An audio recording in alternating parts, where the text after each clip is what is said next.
ओम और भूमि की कहानी मेल्ट माय हार्ट एपिसोड 11।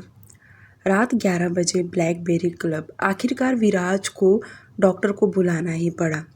पहले तो वह नहीं बुला रहा था। उसे लगा कि कुछ टाइम में उसे होश आ जाएगा, पर उसे होश नहीं आया, जो देखकर उसे मजबूरन डॉक्टर को बुलाना ही पड़ा। जब डॉक्टर होटल रूम में पहुंची तो उन्होंने मधु का ट्रीटमेंट करना चालू कर दी। करीब उन्हें आधे घंटे भर चेकअप करने में गया। उसके बाद वह विराज को समझाते हुए बोली, मिस्टर कोठारी, पेशेंट डिप्रेशन का शिकार हो रही है। अगर ऐसा ही कंडीशन रहा तो बहुत जल्द इन्हें मेंटल हॉस्पिटल भेजना पड़ेगा, या और भी कुछ हो सकता है जिसका अंदाज़ा मुझे भी नहीं, क्योंकि अब पेशेंट बिल्कुल भी नॉर्मल नहीं है। क्योंकि डॉक्टर देख सकती थी कि उसके शरीर पर एक भी कपड़ा नहीं है और विराज उसके साथ नॉर्मल तरीके से पेश नहीं आ रहा, बल्कि वह उसे जहाँ तहाँ जख्म दिया है, जो बिल्कुल भी मधु सह नहीं पाई। उसके शरीर पर जख्म देखकर डॉक्टर को भी बिल्कुल अच्छा नहीं लगा, पर वह क्या ही कर सकती, क्योंकि मधु तो विराज के कब्जे में थी और वह उसे सिर्फ समझा ही सकती हैं, उसके आगे बगावत नहीं कर सकती। विराज समझदार तो था और वह डॉक्टर की बातें अच्छी तरह से समझ रहा था, पर कहते हैं ना, एक अमीर सक्सेसफुल इंसान को कहीं ना कहीं घमंड भी रहता है। तो उसी तरह विराज को अपने घमंड के आगे किसी की तकलीफ उसे दिखाई नहीं दे रहा था। वह अपने आप में ही मगरूर बना था और डॉक्टर की बातों से उसे कोई फर्क नहीं पड़ा। वह तो उस थप्पड़ का बदला ना जाने कब तक वह लेने का उसका कठोर दिल पिघल नहीं रहा था कि अब उस बेचारी को यहाँ से जाने दे। वही डॉक्टर विराज से ऐसी बातें करना तो नहीं चाहती थी, पर मजबूरन उन्हें करना पड़ा और उन्होंने ऐसे शब्द यूज़ करते हुए कहा, मिस्टर कोठारी, आप उनका रेप कर रहे हैं। जब दो लोग आपस में अपने मन से करते हैं तो वह अपनी एनर्जी इस्तेमाल करते हैं, पर यहाँ पेशेंट डर रहा है। वह डिप्रेशन में जा रही है, ऑलमोस्ट जा चुकी है, और अगर आपने ऐसा ही वापस उसके साथ किया तो आई एम सॉरी, तो इसका इस रूम में इलाज नहीं हो सकता। उसकी कंडीशन बहुत ख़राब हो चुकी है, उसके प्राइवेट पार्ट्स डैमेज हुए हैं। प्लीज़ आप यह बात समझने की कोशिश कीजिए। इन्हें हॉस्पिटल लेकर जाना पड़ेगा, एडमिट करना होगा। उनकी बॉडी बिल्कुल भी सह नहीं पा रही, वह आपको देखकर डर रही है। डॉक्टर कब से बोले जा रही थी, जो सुनकर विराज को गुस्सा आ गया और तेज़ आवाज़ में बोला, बस यह क्या बकवास लगा के रखा है आपने। यह मत भूलो कि मेरी वजह से आपका हॉस्पिटल चलता, वरना बंद होने में वक्त नहीं लगेगा। और मुझे सिखाने की ज़रूरत नहीं है, क्या सही है क्या गलत, मुझे सब पता है, ठीक है। इतना बोलकर विराज उस रूम से बाहर निकला और तिलमिलाते हुए कैबिन में आ गया। उसके जाते ही डॉक्टर को पछतावा भी हुआ कि उन्हें इस तरह से बात नहीं करना चाहिए था, पर मधु की जो कंडीशन थी वह देखकर उन्हें दुख भी हो रहा था, क्योंकि वह एक डॉक्टर थी। उन्हें पता था कि क्या सही है क्या गलत, और जो उसके साथ हो रहा था वह गलत हो रहा था, और अगर उसने एक दो बार ऐसे ही और मधु के साथ किया तो वह मर सकती है। पर यह बात उसे समझ में नहीं आ रहा। फिर भी उन्होंने सारी बातों को नज़रअंदाज करते हुए उसकी ट्रीटमेंट करना चालू कर दी। जहाँ जहाँ जख्म थे वहाँ पर उन्होंने सारा मलहम लगाया, उसे इंजेक्शन दिया, बल्कि उन्होंने सलाइन ड्रिप भी लगाने का सोचा, क्योंकि उसका शरीर इतना पतला कमज़ोर था, ऐसे लग रहा था जैसे कि अब बड़ी मुश्किल से सांस ले रही हो। वहीं दूसरी तरफ भूमि, जब से वह आई थी अब खुलकर वह सांस लेने लगी, क्योंकि इस बड़े से मेंशन में सारी चीज़ों की सुविधा तो था, पर जो चीज़ असल में उसे चाहिए था वही उसे नहीं मिल पा रहा। परिवार वालों तो उसे बहुत प्यार करते थे, उसे सारी खुशियाँ देने की कोशिश करते थे। दिन भर उसे अपने पलकों पर काशी जी बिठाकर रखती थी, पर क्या फ़ायदा। जिस इंसान से उसकी शादी हुआ था, जब उसकी ही नज़र में उसकी कोई वैल्यू ना हो, लोग शादी इसलिए तो करते हैं, दो दिलों का मिलन हो, एक दूसरे को टूट कर प्यार करे। पर ऐसा उन दोनों में बिल्कुल भी नहीं था। और जो रात में ओम ने उसके साथ किया, उसकी वजह से तो अब न जाने क्यों मेंशन जाने का दिल ही नहीं कर रहा था। अब वह वहाँ रहना ही नहीं चाहती थी। पर शादी हुए 1 महीना भी नहीं हुआ और अगर वह ऐसा करेगी तो लोग क्या कहेंगे? तब तो उन पर ही थू थू थू करेंगे। वहीं घर के हर एक मेंबर उससे यही सब पूछ रहा था कि वहाँ के लोग कैसे हैं, तुम्हारे पति कैसा उनका बिहेवियर था। भूमि सबको हंसकर एक ही जवाब देती थी कि उनके जैसा कोई नहीं, क्योंकि बेचारी क्या ही बताए। भूमि दिन भर तो अपनी फैमिली वालों से बातें कर रही थी, पर उसे कई बार मधु का भी याद आया। शादी वाले दिन भी मधु नहीं आ पाई और उसके बाद भी उसकी ठीक तरह से कोई बात नहीं हो पाया। उसने सोचा क्यों ना उसे आज घर ही बुला ले, और जब वह उसके नंबर पर कॉल कर रही थी तब कॉल नहीं लगा। उसने एक बार नहीं बल्कि कई बार उसे कॉल लगाई, पर कॉल ही नहीं लग रहा था। तो उसने तुरंत उसकी माँ को कॉल लगाई, उन्होंने भी उसका कॉल नहीं उठाया। तो वह दूसरी तीसरी बार ट्राई की, तब जाकर उसकी माँ ने कॉल उठाई और बातें करने के बजाय वह रोने लगी। उनको रोता हुआ आवाज़ सुनकर भूमि तो परेशान हो गई कि वह इस तरह क्यों रो रही है, क्या बात है। भूमि परेशान होकर पूछने लगी तो शीला जी ने बिना कोई बात छुपाए भूमि को सारी बातें बता दिया कि 5 दिन के ऊपर हो गया, पर उनकी बेटी कहाँ लापता हो गई, नहीं मिल पा रही। उनका इतना कहना कि भूमि को बिल्कुल भी यकीन नहीं हुआ और वह उन्हें चुप कराते हुए बोली, आंटी ये क्या बात कर रही हैं आप? भला मधु कैसे गायब हो सकती है, और वह भी 5 दिन के ऊपर हो गया।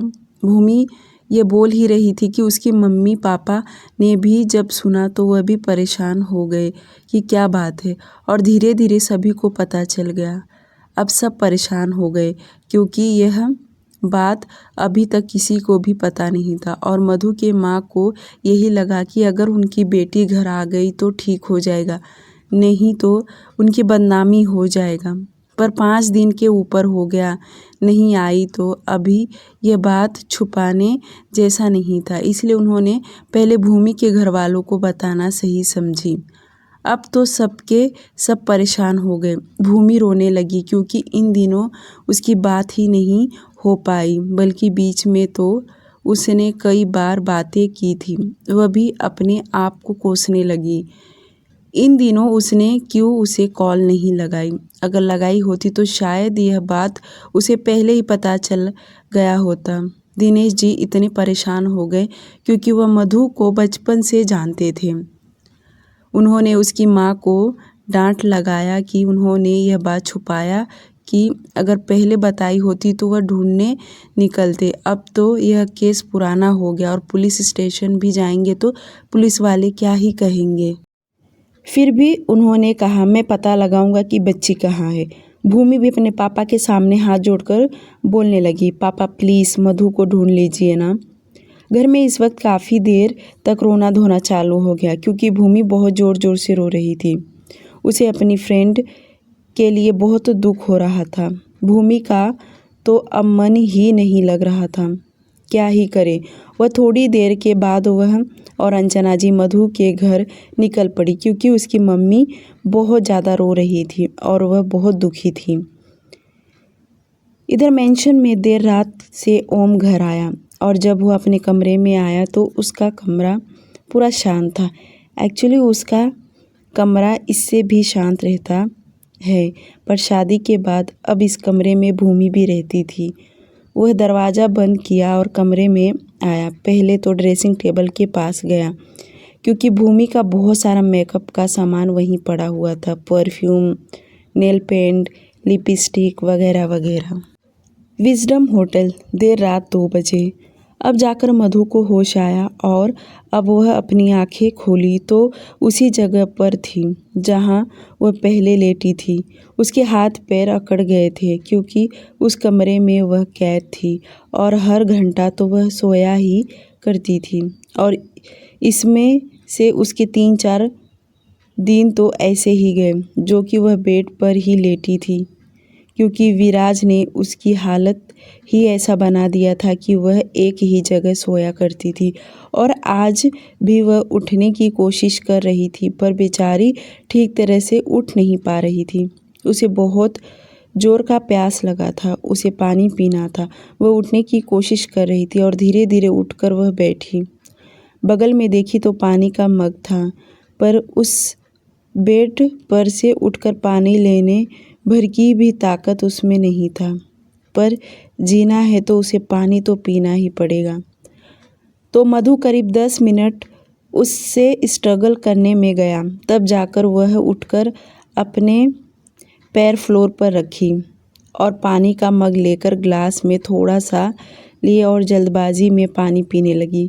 पानी पीते ही उसे शांति मिला और वह हाथ में ग्लास लिए ही रोने लगी क्योंकि उसे अपने घर की बहुत याद आ रहा था। उसे अब यहाँ एक पल भी नहीं रुकना था। वह अब अपने टूटे दिल से रो रही थी जैसे कि उसे मौत भी नहीं आ रहा और यहाँ से जा भी नहीं पा रही। मरने की तो बेचारी ने कोशिश किया पर क्या पता उसकी मौत कहाँ जा चुकी है। मधु अकेले कमरे में दिल तोड़ के रो रही थी तो वहीं दूसरे कमरे में अपने हाथ में लैपटॉप लिए विराज सब कुछ देख रहा था पर उसे बिल्कुल भी उस पर दया नहीं आया। एक बार भी उसे ऐसा नहीं लगा कि वह उठकर उस कमरे में जाए और कह दे कि तुम्हें जहाँ जाना है तुम जाओ, पर नहीं। जाना तो दूर की बात, उसे इतना तक भी दया नहीं आया कि उसे जाकर पानी के साथ कुछ खाने के लिए दे दे। बिल्कुल भी नहीं। वह एकदम निर्दयी के जैसा उसके साथ पेश आ रहा था। भला उसके पास तो बहुत सारे तरीके थे बदले लेने के लिए, पर नहीं, उसने यही तरीका बहुत सोच समझ कर लिया। वह यहाँ से जाएगी भी तो कहीं मुँह दिखाने के लायक ना रहे। अब यह बात नहीं वह उसके साथ आगे क्या क्या करेगा, किस हद तक जाएगा, तब जाकर उसके मन को सुकून मिलेगा। मधु भी मानने वालों में से नहीं थी। उसने भी सोच लिया जिए या मरे पर वह यहाँ से निकल कर रहेगी। मरने से पहले एक बार तो अपनी माँ से मिलेगी, उन्हें बताएगी कि उसने कोई गलती नहीं की। यह बात उसने अपने दिल और दिमाग में बिठा लिया। उसके बाद वह यहाँ से निकलने का सोचने लगी। अब उसे रात में नींद नहीं आ रहा था तो वह यही सोच रही थी कि वह किस तरह यहाँ से निकले। नेक्स्ट मॉर्निंग करीब 11 बजे के आसपास वेटर उसके लिए ब्रेकफास्ट कमरे में लेकर आई। मधु ने रात को ही बहुत कुछ सोच ली थी। उसने एक प्लान नहीं, ऐसे न जाने कितने सारे प्लान सोच रखी कि ताकि वह यहाँ से निकल सके। वह बेड पर ही सोई थी पर वेटर को देखकर वह नाटक करने लगी। वह अपने सिर को पकड़ के बोली, मुझे चक्कर आ रहा है, क्या तुम मुझे वॉशरूम तक ले जा सकती हो? भला वेटर ना क्यों कहेगी, क्योंकि उसे विराज ने उसके ऊपर नज़र रखने के लिए कहा था, बल्कि ध्यान भी रखने के लिए, और वह उसका हाथ पकड़ के वॉशरूम तक लेकर गई। मधु वॉशरूम में कदम रखने से पहले ही बोली, मुझे गर्म पानी से नहाना है, प्लीज़ गीज़र ऑन कर दो। अब यह कोई छोटा मोटा होटल नहीं था बल्कि बहुत बड़ी लग्जरियस होटल था और ऊपर से विराज का वीआईपी रूम था जिसे एकदम से ही अलग अंदाज में बनाया था। अब वह यहाँ क्या गीज़र या बाल्टी के पानी से थोड़ी ना नहाएगा, उसके लिए बात एकदम स्पेशल बनाया हुआ था। उसकी बातें सुन उस लेडीज़ हाउसकीपिंग ने ज़्यादा रिएक्ट नहीं की बल्कि वह वॉशरूम में चली गई।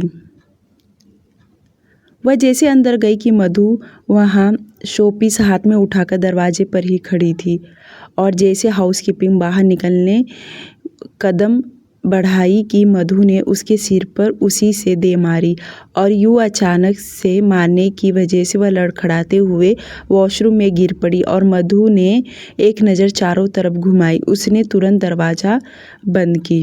वह सबसे पहले वॉशरूम का दरवाज़ा बंद की, उसके बाद वहाँ पर लड़खड़ाते हुए रूम का दरवाज़ा खोली। क्योंकि वेटर अंदर आई थी तो दरवाज़ा खुला ही था और वह तुरंत थोड़ा दरवाज़ा खोलकर बाहर देखी तो कोई भी उसे दिखाई नहीं दिया। वह तुरंत एकदम से बाहर आ गई और आसपास के लोगों को देखने लगी। वह जल्दी यहाँ से निकलना चाहती थी, कहीं विराज ना आ जाए, और लिफ्ट के पास जाकर खड़ी हो गई और तुरंत उसने ग्राउंड फ्लोर का लिफ्ट बटन प्रेस कर दी। वह एक ब्लैक कलर का टी शर्ट हाथ में फोल्ड करके पकड़ी हुई थी क्योंकि उसे अपना चेहरा छुपा कर निकलना था, पर उस रूम में ऐसा कोई स्कार्फ नहीं था जिससे वह अपना चेहरा ढक सके। इसलिए उसने कल रात अपना पहना टी शर्ट हाथ में ले ली। मधु लिफ्ट के पास जाकर खड़ी हो गई।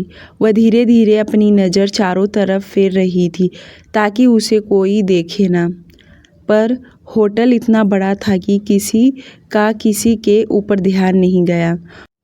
उस फ्लोर पर तो कोई नहीं था क्योंकि उस फ्लोर पर सिर्फ विराज के लिए ही बना था। मधु लिफ्ट के अंदर जाकर खड़ी हो गई और कुछ ही देर में वह ग्राउंड फ्लोर पर पहुंच गई और जैसे लिफ्ट रुका और वह बाहर निकली तो एकदम से सामने इतने लोगों को देखकर वह थोड़ी सी हड़बड़ा सी गई। पर बेचारी जल्दी से लिफ्ट से बाहर निकली और अपने आप के चेहरे को बालों से छुपा रही थी क्योंकि उसके गर्दन पर बहुत सारी विराज के दांत के निशान थे। उसे देख कोई भी कह सकता था कि इस लड़की का रेप हुआ है। इतने बड़े होटल देख वह अचंभित हो गई थी। कहाँ से वह बाहर निकले? उसे बाहर जाने का रास्ता ही नहीं मिल रहा था। तभी उसे बहुत बड़ा डोर दिखा जहाँ पर गार्ड्स और एक दो नहीं बल्कि 4-5 थे और उनके हाथ में बड़े बड़े गन भी थे। सिक्योरिटी तो बहुत टाइट थी। वैसे वह कोई क्रिमिनल तो नहीं थी, उसे तो बाहर निकलना था। वह समझ गई कि अगर उसने सामने से हड़बड़ा कर निकली तो ज़रूर लोगों को शक आ जाएगा। इसलिए वह अपनी नज़रें झुकाए ही ऐसे चलने लगी जैसे कोई मॉडल हो और जब गेट तक आई तो बहुत तेज़ी से वह बाहर निकली और उसके सामने 2 कपल्स जा रहे थे। उन्हीं के साथ वह बाहर निकल गई। जब वह बाहर आई और बाहर का नज़ारा देखी तब जाकर उसे कहीं सुकून मिला क्योंकि कितने दिन से वह एक ही कमरे में कैद थी। उसे अब बाहर निकलना था और बहुत जल्द अपने घर पहुंचना था। वह बहुत तेज़ी से चलने लगी और जब एकदम होटल से बाहर निकल गई, रोड पर आ गई, तब जाकर उसके जान में जान आया। अब उसे दर्द भी महसूस होने लगा। जब वह होटल रूम से निकली थी तब उसे दर्द का बिल्कुल भी एहसास नहीं हुआ क्योंकि उसे बस यहाँ से निकलना था और अब उसे रोड पर आ गई तो उसके कदम लड़खड़ाने लगे, पर उसने हिम्मत नहीं हारना था। उसे बस यहाँ से जैसे तैसे अपने घर पहुँचना था। अब दोपहर हो गया था और मधु को यह नहीं पता कि वह इस वक्त है कहाँ और उसके पास तो पैसे भी नहीं थे कि वह घर जाए। फिर भी बेचारी जो हाथ में शर्ट ली थी उसको जल्दी से उसने फाड़ी और शॉल की तरह उसने अपना चेहरा ढक ली जैसे कि उसे ठंड लग रहा हो। बस चली जा रही थी। उसे नहीं पता कि उसे कहाँ जाना है। उसका दिल तो कर रहा था कि कोई ऑटो रिक्शा रुका ले। उसके पास पैसे नहीं थे। वह किसी गाड़ी वाले की मदद ले। चलने की वजह से उसके पैरों में दर्द हो रहा था, यहाँ तक कि उसके प्राइवेट पार्ट में भी दर्द होने लगा। उसे बिल्कुल भी चला नहीं जा रहा था। फिर भी बेचारी मन मारकर चल रही थी। चलते चलते करीब आधे घंटे तक वह चलती रही और अब काफ़ी सफ़र उसने तय कर लिए। यहाँ तक कि अब वह ऐसी जगह पर आ गई थी जहाँ पर उसे समझ नहीं आ रहा कि वह कौन से रास्ते से जाए, क्योंकि बहुत बड़ा ये रोड था। देखकर तो उसे समझ गया कि ज़रूर हाईवे का रोड है और वह इसी तरह चलती रहेगी तो पता नहीं यह हाईवे कहाँ जाकर ख़त्म होगा। और इतना बड़ा रोड देखकर उसका मन कहीं न कहीं कमज़ोर होने लगा। इसलिए उसने सोचा क्यों ना वह शॉर्टकट रास्ता इस्तेमाल करे। इसलिए वह बीच में से रास्ते उसने बदल लिए। अब काफ़ी ज़्यादा सन्नाटा छा गया था। डर तो उसे लग रहा था क्योंकि अभी-अभी उसके साथ बहुत बड़ा हादसा हो गया। पता नहीं आगे क्या ही होगा, कैसे लोग मिलेंगे। इधर होटल में करीब 1 घंटे के बाद उस वेटर को होश आया और वह अपने सिर को पकड़ के उठने की कोशिश करने लगी। यहाँ तक कि जो वेटर की लीडर थी वह उसे कब से ढूंढ रही थी और उसे ये भी पता था कि वह इस वक्त कहाँ है।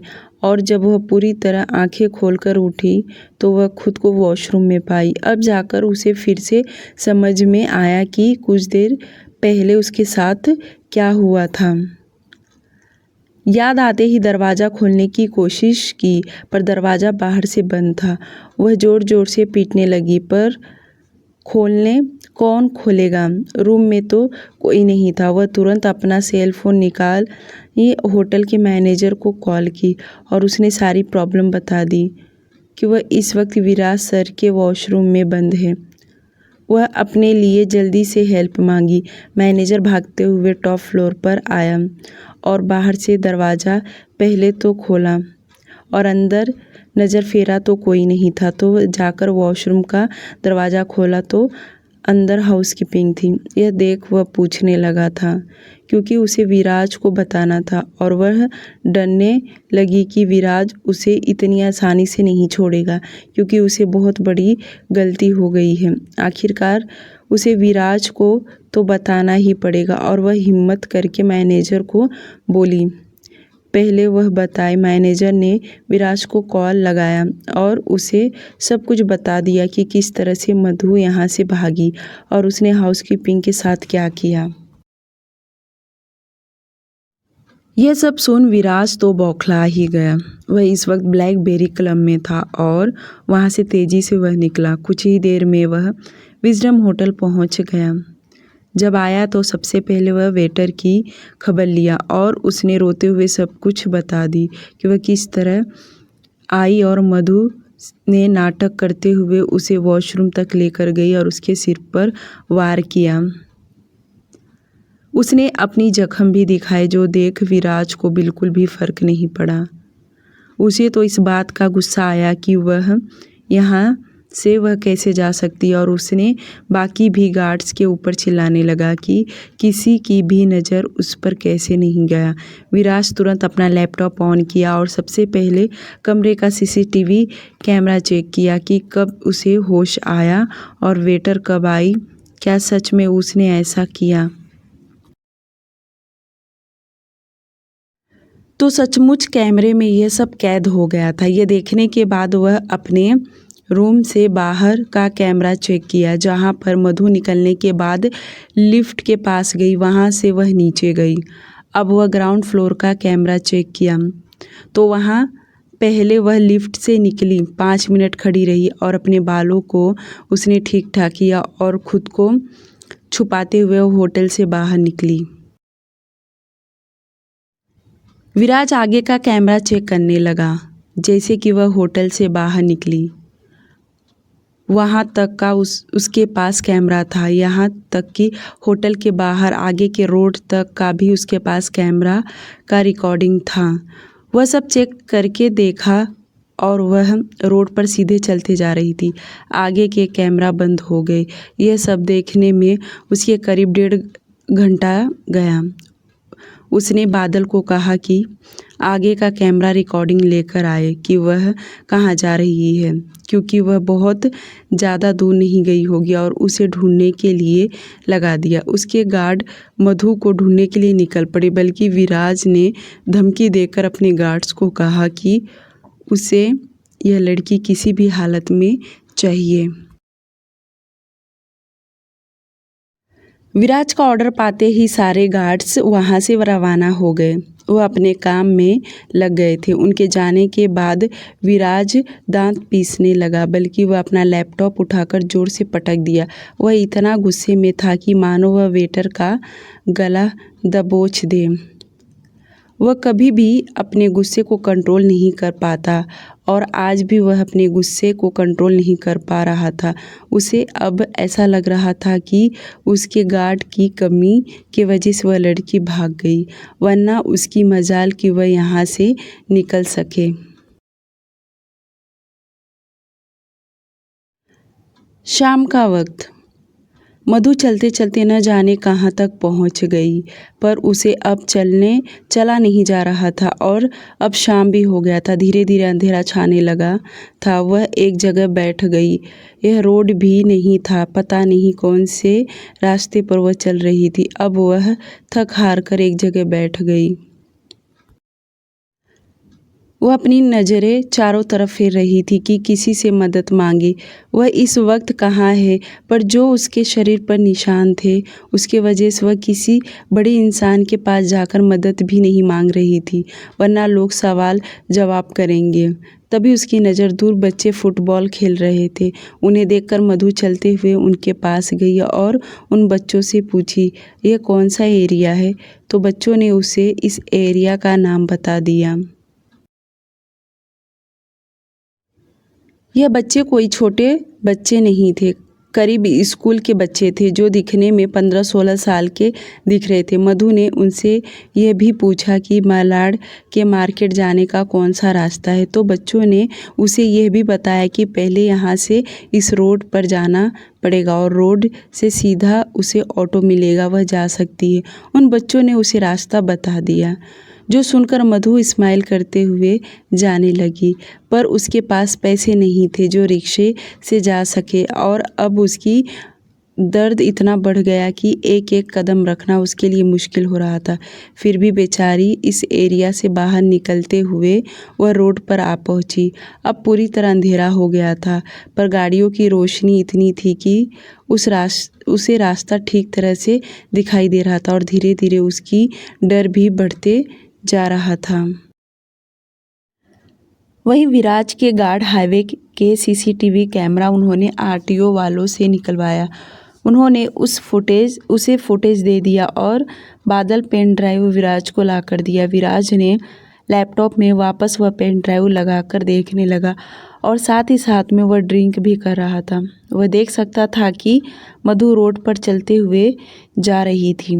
करीब 2 सिग्नल तक का फुटेज में मधु उसे दिखाई दे रही थी। उसके बाद वह रास्ता उसने चेंज कर दी। जो देख विराज ने उसे दूसरे रोड का फुटेज मांगा तो उसे पता चला कि उस रोड पर कोई कैमरा नहीं है, वह तो गवर्नमेंट की खाली जगह पड़ी हुई थी और मधु यहाँ से उसका कोई नामो निशान दिखाई नहीं दे रहा था। जो देख विराज शराब की बोतल जोर से पटक दिया और बादल को चीखने चिल्लाते हुए कहा, वो लड़की मुझे किसी भी हालत में चाहिए, मतलब चाहिए। विराज का पागलपन देख बादल तो डर ही गया और उसे भी पता था कि उसका बॉस जो एक चीज़ के लिए ठान लेगा तो वह करके ही रहता है। अब उसके पास कोई चारा नहीं था और वह हाँ में सिर हिलाकर वहाँ से अपने काम पर लग गया। पर कहाँ ढूंढे, कैसे ढूंढे, कुछ समझ में नहीं आ रहा था। रात 11 बजे मलाड।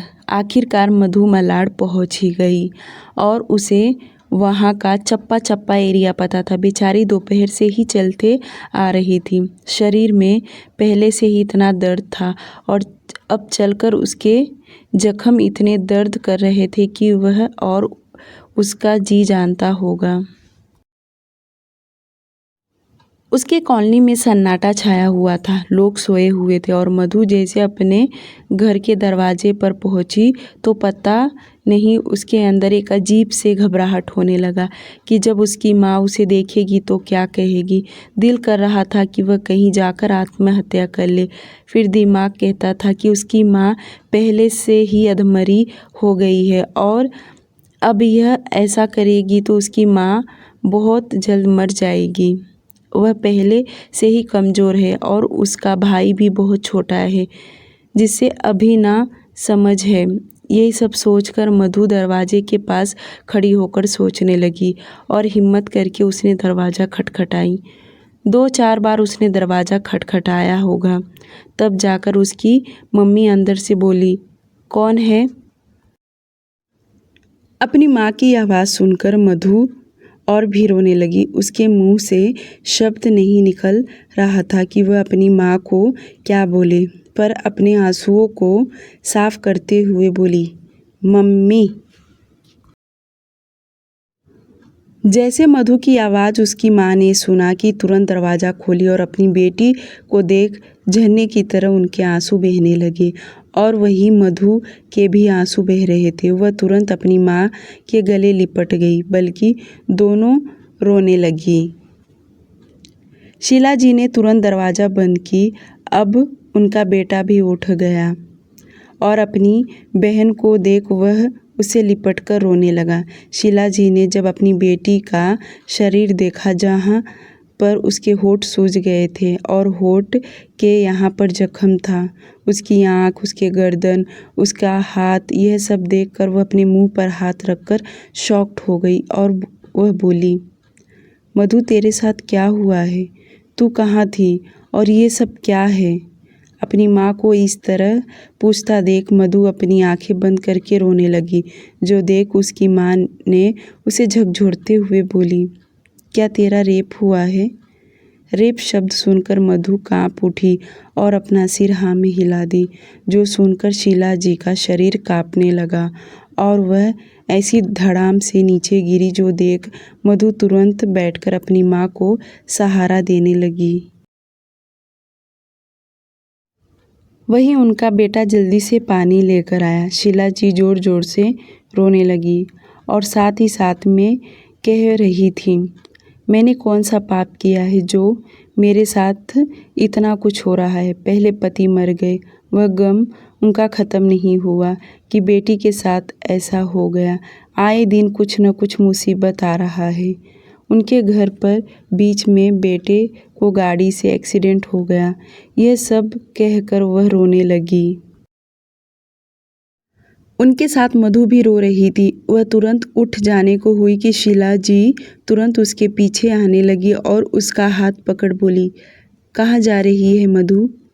मधु रोते हुए बोली, पता नहीं मम्मी, पर मुझे अब यहाँ नहीं रहना। डियर लिसनर, आज के लिए सिर्फ इतना ही। प्लीज़ यूट्यूब और टेलीग्राम को फॉलो कर लीजिए, प्लीज़ प्लीज़ प्लीज़, और मेरे व्हाट्सएप चैनल को भी। Thank you so much.